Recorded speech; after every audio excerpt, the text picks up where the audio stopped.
Hello, and I'm back again with the second part of this week's comic reviews. As I said in the last video, which I'll try and link somewhere on this page. I've never done it before, but I'll give it a go.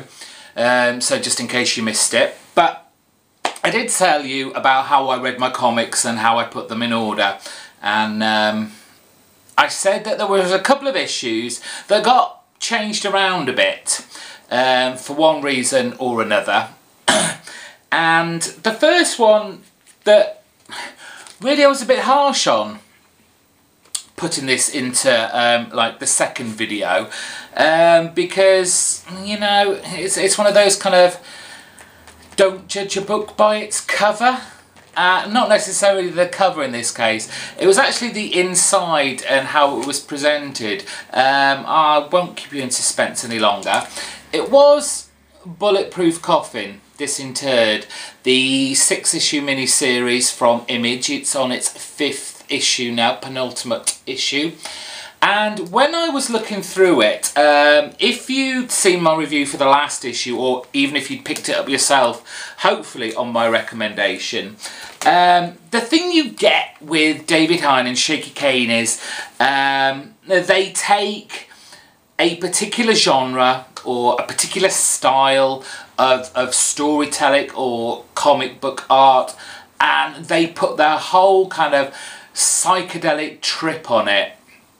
And last issue you had, you know, the kind of 4 panels on each page. They didn't run in order, you could read them in any way, back to front, every other one, every third one, and then go back to whatever you wanted. And it was a joy to read and just really kind of immerse yourself in that kind of comic book experience and have your own tale to tell through what they had produced in the title. They've played around again, and when I was looking, as I said yesterday, when I was looking through the pages, I was kind of, oh, I think they might have gone a step too far. They've been a little bit more self-indulgent than usual. But when I eventually got around to reading it, it really was fun to read. I'm looking for a page to show you, because it is suitably psychedelically gorific. It is. So I've got to be careful really what I show here. But basically, do you remember the bubble cards you used to get? I mean, I remember them from back in the late 70s. You would get like a stick of gum, and you would get like a trading card. There'd be a picture on the front and there'd be part of a story on the back, and you collected it all to build up the whole story. Well, this is what they've done in issue 5. And all the pages look like this. It's one big picture drawn in the way only Shaky Kane can, in this crazy kind of trippy gore fest, and then David Hine has accompanying prose to go with it, and as you go on it tells a story. Now I want to say this is a fictitious set of bubblegum cards, but you can never tell with these guys. I want to say it is fictitious. The set of trading cards they're portraying here is called The Hateful Dead, and it's all about a planet that explodes due to it being consumed by so much violence and hate, and bits of the planet fall to Earth, and it falls in Vietnam. And of course there's lots of soldiers in Vietnam, and they died and they're in the swamp, and these rocks that have come from the planet bring them back to life as zombie soldiers. And it was just fun to read, it really was. Or, you know, looking at these pictures, some of these I just love to have as big posters.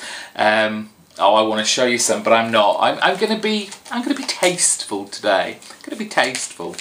So yes, Bulletproof, Golf and Disinterred, it might just be coming to the end of the run, but it's been a hell of a lot of fun, and I'll be disappointed to see this end next month, but I'm sure David Hine and Shaky Kane will have another batch for us sometime down the road, so definitely worth a pick up.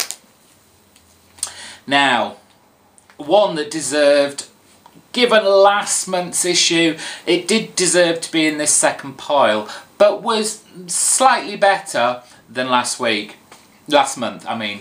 It's Incredible Hulk, it's issue 9. Now, we do remember the artwork from last month by Dylan. We all thought it was terrible. Not that Dylan's a bad artist, it just didn't suit the Hulk at all. It was a terrible choice, and please don't bring him back. No offence to the guy, but you're not drawing the Hulk. Instead, we've got Ferry and Abertov on artwork, and while it's more suited to the book, the Hulk looks more Hulk-like rather than some green painted gym bunny. It's got a very polished look about it. Maybe it is just the kind of, it's so different from last issues that it's kind of gone to the other extreme. Very polished, very clean, but still the story was quite interesting, and I picked up a little bit more from this issue to what's actually going on. And again, I kind of blame Dylan on the artwork. I was so obsessed with how bad the art was last month that the story I completely forgot. Basically, Banner, as I said last week, Banner is now in Hulk's head. And we all know Banner is just like a psychotic madman now, almost to the point of criminal levels. So to stop Banner from coming out, Hulk has to stay angry all the time. Now this isn't going to happen, and this is how now Hulk finds himself, well, basically in an underwater city in Atlantis. Namor's nowhere to be found, because this is kind of like, as it says in the book, this is like an outpost of Atlantis, a hick town where we have the inhabitants getting high on the black mash. Now the black mash is kind of mixture of seaweed, squid oil and shark fat. That sounds mighty tasty, if I do say so myself. But what makes this so addictive and drug-ridden is that there is a slither of a magic rock that clearly affects the seaweed that all this stuff is mashed up in, and what it does to the inhabitants of this outpost of Atlantis is it kind of enrages them. It gets them mad. Who wants to stay mad, I wonder? But Hulk wakes up and he has this Atlantean doctor woman in front of him, and she has stolen this last slither of magic rock and put it in Hulk's chest. Open him up while he was asleep and Banner-like, and sewn him back up because someone wants that rock. And this is what I kind of missed in the last issue. Banner is plotting something. He needs certain things. He took, I think it was an appendage, a finger, a thumb of the dog creature that was in the last issue. He obviously needs this sliver of magic rock. So Banner's got a plan. The fun thing about this is, and it shows in the last panel, that, you know, Banner is really playing Hulk for a fool. You know, first in the last issue he finds himself in Mexico. This time he finds himself at the bottom of the ocean, and in the last panel Hulk now finds himself in space. It was fun. Much better artwork, much more comprehensible, not spending too much time hating on the artwork. Issue 10 of Buffy the Vampire Slayer. Now, I like Buffy. I like the comic Buffy. But I've had a problem with this arc, and it is kind of the Buffy show all over. It wants to deal with serious issues, and we just had the whole Buffy considering having an abortion after finding herself pregnant, which would have been a very interesting and certainly problematic storyline for Buffy to have gone down to, but I would have thought would have been made more interesting and made the title more readable.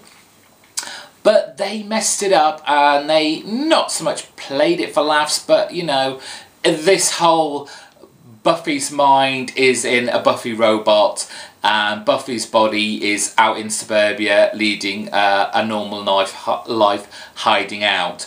Only Simone has found her, thinks it's the real Buffy, and then it all gets a bit mad and crazy and confusing, and the whole depth of the last storyline and where it could have gone is lost. Yes, you can see there are kind of life decisions that are going to be made from this story arc, but they're much lighter, much more frivolous than what they could have done at the end of this issue, you know, after the banter between Simone and Buffy, and the switching back of bodies. The biggest decision she then makes is to quit her job. It was serviceable enough for a Buffy comic. I just think now, given that it's gone out of its constraints of the TV show, it doesn't have to worry about that. It can do more.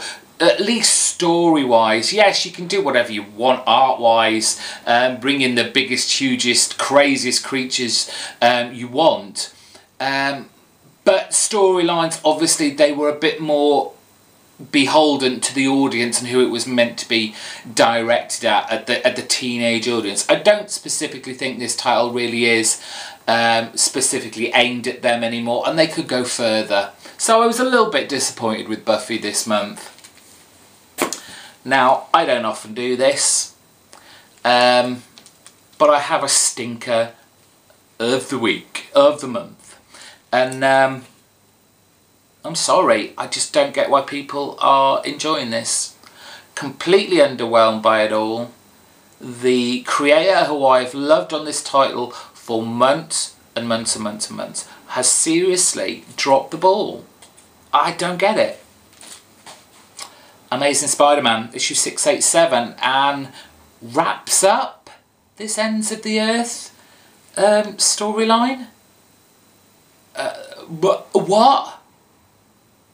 Basically what we've got is Spider-Man, Silver Sable, Black Widow fighting off the Avengers, who are being controlled by Doc Ock and his Octobots.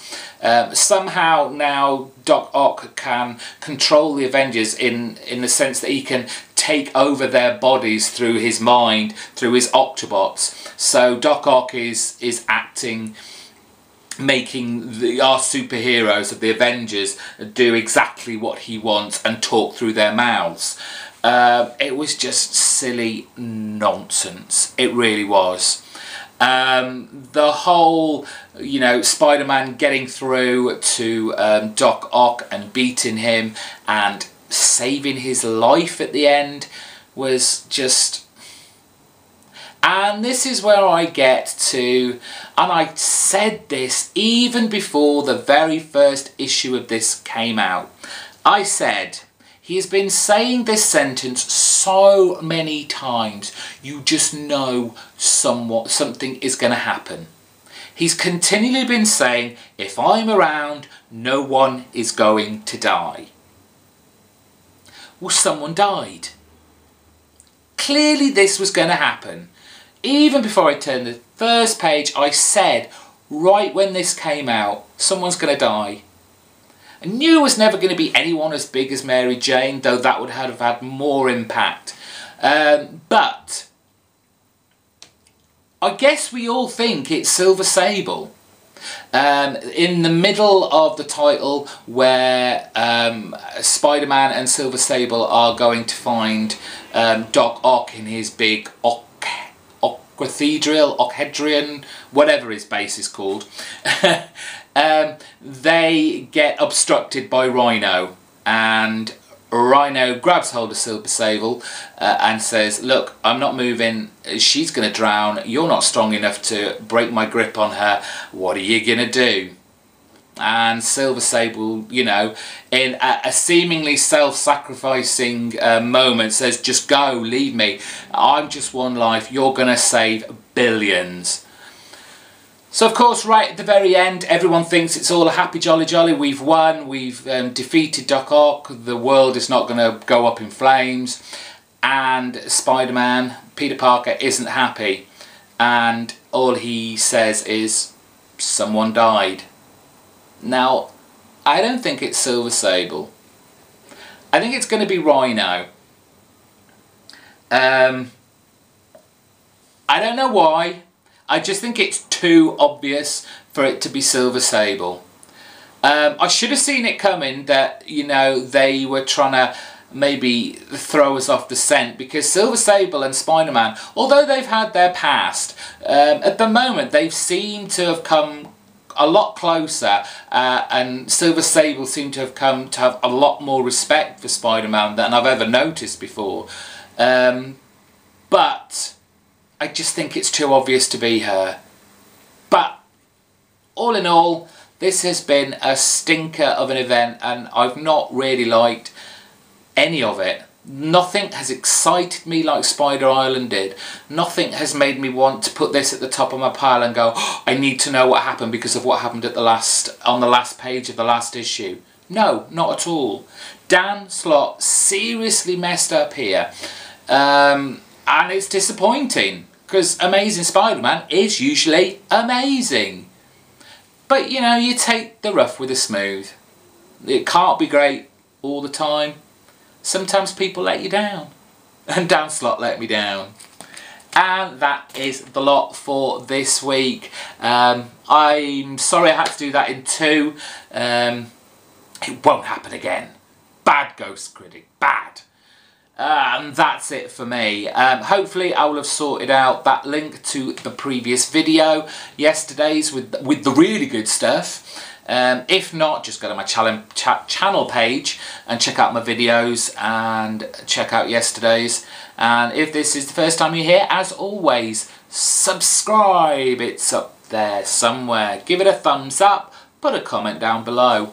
We like the interaction.